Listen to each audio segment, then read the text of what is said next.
আজকে আমরা সকালে একটা ইনফরমেশন পেয়েছি যে বাইকচড়া গ্রামে ভাদু বিবি, বয়স 26 বছর, ওয়াইফ অফ শরীফুল, তিনি মানে আত্মহত্যা করেছেন বলে জানা গেছে। পরবর্তীকালে আমাদের ক্যাম্পের অফিসার এএসআই বিপ্লব পাল এবং ফোর্স ওখানে যায়।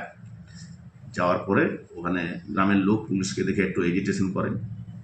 পরবর্তীকালে আমি যাই, যাওয়ার পর ওখান থেকে ডেড বডি রিকভারি করি, পিএমের জন্য পাঠাই। আর ওনাদের এই মতো যে ওর ওয়াইফ মানে ওই যে ভাদুর স্বামী শরীফুল এবং তার বাবা সাবু, ওদের দুজনকে জিজ্ঞাসাবাদের জন্য আমরা আটক করেছি। কমপ্লেন একটা পেয়েছি, এখনো পর্যন্ত আমাদের জিজ্ঞাসাবাদ করা চলছে। কমপ্লেন পেয়েছি, তারা লিখছে যে তার মেয়েকে সম্ভবত ওই শরীফুলের কোনো অবৈধ সম্পর্ক জেরে তার মেয়েকে খুন করা হলেও হতে পারে, এভাবে তারা লিখছে। আমরা সেই মতো কমপ্লেন দেখে ওদের ইন্টারোগেশন করে আমরা অভিযোগ মতো কেস করে আগামীকাল ওদেরকে কোর্টে ফর্ডার করব with a prayer for police remand.